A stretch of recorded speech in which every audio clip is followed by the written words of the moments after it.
No ar, Jornal da CUT. Notícias, Giro sindical, direitos, mundo do trabalho, política, economia, saúde. Aqui, a classe trabalhadora tem voz. Olá Brasil, eu sou o André Acarini, o Jornal da CUT começa agora e hoje traz os seguintes assuntos. O Tribunal Superior do Trabalho negou a proposta de patrões para a implementação do piso da enfermagem em reunião na quarta-feira. Você confere também. Fórum pela Visibilidade Negra no Sistema Financeiro começa nessa sexta-feira em Porto Alegre. São os assuntos que você confere a partir de agora aqui no Jornal da CUT. Rádio CUT. Aqui, a classe trabalhadora tem voz. Acesse pelo site www.cut.org.br. O Tribunal Superior do Trabalho, TST, recusou na terça-feira, dia 7, a proposta para implementação do piso nacional da enfermagem no setor privado em uma audiência de negociação que foi solicitada pela Confederação Nacional de Saúde, a CN Saúde, que representa entidades privadas como hospitais, clínicas, casas de saúde, laboratórios, entre outros estabelecimentos privados do setor. A proposta apresentada na audiência previa o pagamento imediato de 20% do piso, com acréscimos de novos percentuais a cada 6 meses. Também propunha o parcelamento dos salários de 24 a 36 meses. E durante esse período, segundo a CN Saúde, não haveria nenhum reajuste salarial. Ao negar a proposta, o vice-presidente do tribunal, ministro Aloysio Corrêa da Veiga, alegou que a negociação pressupõe que a construção de uma solução deva atender aos interesses de ambas as partes. O que ele quis dizer com isso é que a proposta da CN Saúde, na verdade, era insuficiente para os trabalhadores, atendia somente aos interesses dos empresários. Com essa decisão, a proposta, então, não foi encaminhada aos sindicatos e trabalhadores para apreciação. Agora, uma nova proposta deve ser apresentada no dia 17 de novembro e, então, analisada pelo TST. Depois dessa etapa, reuniões vão ser marcadas com a presença das categorias de trabalhadores, se a proposta for condizente com o que esperam os trabalhadores e o que espera também o TST. De acordo com a presidenta da Confederação Nacional dos Trabalhadores em Seguridade Social, a CNTSS-CUT, a Maria Júlia Nogueira Reis, que também é secretária nacional de combate ao racismo da CUT, uma reunião com dirigentes da entidade e sindicatos já foi marcada para definir um posicionamento sobre a morosidade da CN Saúde em cumprir com a lei do piso e para traçar a estratégia de luta em defesa dos trabalhadores. O ministro do TST, na verdade, o Aloysio Corrêa da Veiga, ele tinha conduzido já no dia 26 de outubro 2 reuniões unilaterais, uma com a CN Saúde e outra com a CNTSS, mais a Federação Nacional dos Enfermeiros, a FNE.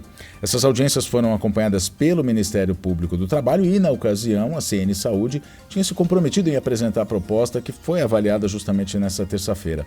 Na época, a CNTSS e a FNE se mostraram abertas ao diálogo e ressaltaram que continuariam com o processo de negociação sem prejuízo das negociações coletivas em trâmite nos estados. No entanto, o secretário de Finanças da CNTSS, o Sandro César, que também é presidente da CUT Rio, ele criticou a morosidade dos donos de hospitais e estabelecimentos médicos em aplicar o piso nacional da categoria, que é uma luta de muitos anos desses profissionais. As regras para o piso da enfermagem foram aprovadas pelo Congresso depois de muitos anos de luta, em agosto de 2022, a partir do projeto de lei 2564, que era de 2020, de autoria do senador Fabiano Contarato, hoje no PT do Espírito Santo. Esse projeto definiu os valores dos salários em 4.750 para os enfermeiros, 3.325 aos técnicos de enfermagem e 2.375 para os auxiliares de enfermagem e parteiras. O PL, então, se tornou a lei 14.434.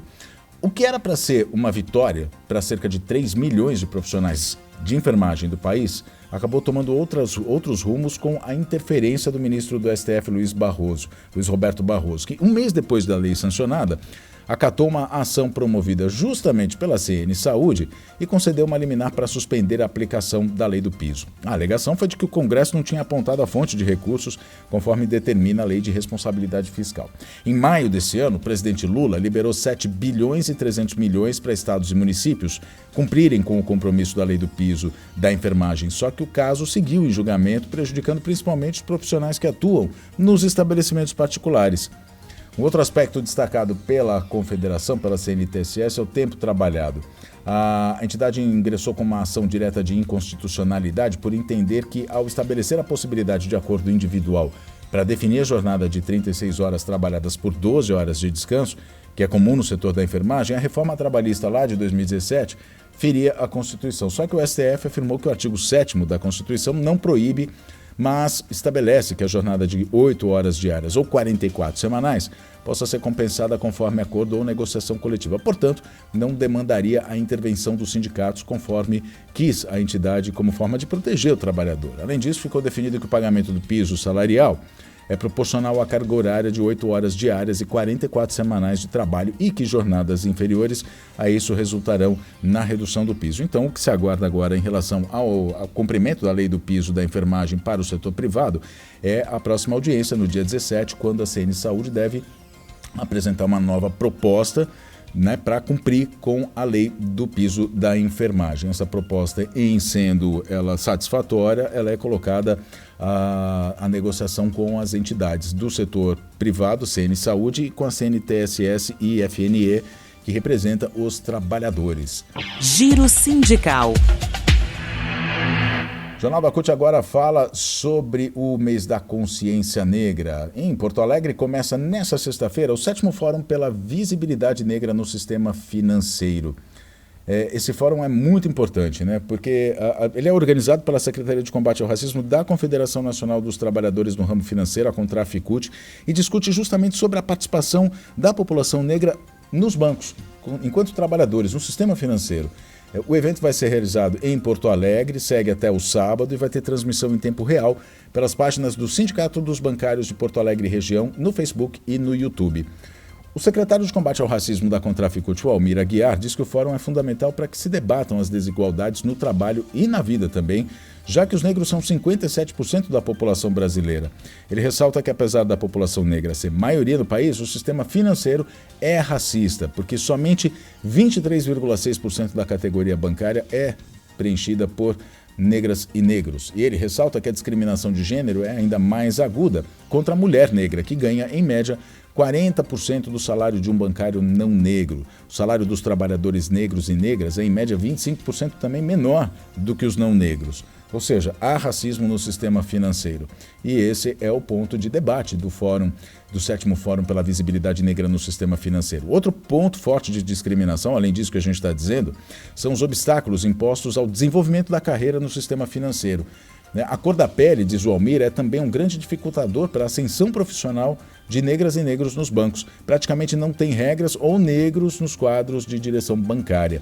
E ele destaca que o papel das instituições sindicais deve ser de reverter esse quadro entre os trabalhadores do ramo financeiro. Ele fala, é preciso acabar com essas diferenças, inclusive com o trabalho junto aos bancos, para criar uma política de contratação que mude essa mentalidade, como já foi feito com muita força durante a campanha salarial da categoria bancária no ano passado. Os debates do fórum, eles vão focar na conjuntura histórica das relações de trabalho e nas relações raciais no Brasil, também na participação da população negra no mercado de trabalho, no empoderamento da mulher negra no trabalho e na vida e em políticas de inclusão no mercado de trabalho, também é um outro tema, entre outros. Os palestrantes são especialistas militantes na luta antirracismo, eles são os seguintes. Bom, começa às 9 horas da manhã dessa sexta-feira, já logo depois da abertura com análise de conjuntura. Mário Teodoro, que é doutor em Economia pela Université Paris, lá de Sorbonne, na França, gostou do meu francês, Foi diretor da área internacional do Instituto de Pesquisa Econômica Aplicada do IPEA, é autor também do livro A Sociedade Desigual, ele que vai fazer a primeira mesa de abertura. Depois, a Tamires Sampaio, que é advogada, mestra em Direito Público e Econômico pelo Mackenzie, assessora especial do Ministério da Justiça e Segurança Pública. Aí, na parte da tarde, a participação dos negros e negras no mercado de trabalho e políticas de combate ao racismo vai ter a participação de Vivian Machado, que é economista, mestra em política e economia política pela PUC São Paulo. Ela é técnica da subseção do Diese na CONTRAFICUT. A Bruna Rodrigues, que é deputada estadual do Rio Grande do Sul pelo PCdoB, integrante da primeira bancada negra da história do Legislativo Gaúcho. E o André Brandão, que é professor titular da Universidade Federal Fluminense no programa Estudos Pós-Graduados em Política Social. Ele também é doutor em Ciências Sociais e tem vários estudos publicados na área de avaliação de políticas sociais. Aí, ainda na parte da tarde da sexta-feira, empoderamento da mulher negra na política, no trabalho e na vida, que é um dos temas que a gente falou que ia ser abordado nesse fórum. Vai falar a Mônica Alexandre, que é secretária-geral adjunta da seccional da OAB do Rio de Janeiro, presidenta da Associação Carioca de Advogados Trabalhistas do Rio e membro da Comissão do Direito Sindical Seccional do Rio de Janeiro da OAB. A Carol D'Artora, destaque na política, deputada federal pelo estado do Paraná, foi vereadora em Curitiba, é professora de História, mestra em Educação pela Universidade Federal do Paraná, atuou no segundo maior sindicato de profissionais da educação da América Latina, a APP Sindicato. A Kelly Quirino, que é doutora e mestra em comunicação, bacharel em jornalismo, ela representa os funcionários no Conselho de Administração do Banco do Brasil. Além disso, é pesquisadora de gênero e relações raciais, também professora da UNB. Já no sábado, o Sistema Econômico Brasileiro, como políticas de inclusão de negras e negros no mercado de trabalho e redução das desigualdades sociais, vai ter o Rodrigo Monteiro, que é economista, servidor do Banco Central há 28 anos, pós-graduado em contabilidade e auditoria e em normas internacionais de contabilidade, e atualmente trabalha na área de supervisão de cooperativas e de instituições não bancárias. Essa é a programação, então, do fórum. Para você que está em Porto Alegre e quer acompanhar de perto, o endereço do Sindicato dos Bancários de Porto Alegre é General Câmara 424, no centro da capital gaúcha. A gente repete, o evento vai ser transmitido pelo Facebook e pelo YouTube do Sindicato dos Bancários de Porto Alegre. Jornal da CUT fica por aqui, muito obrigado pela sua companhia, nos falamos na próxima edição, até lá.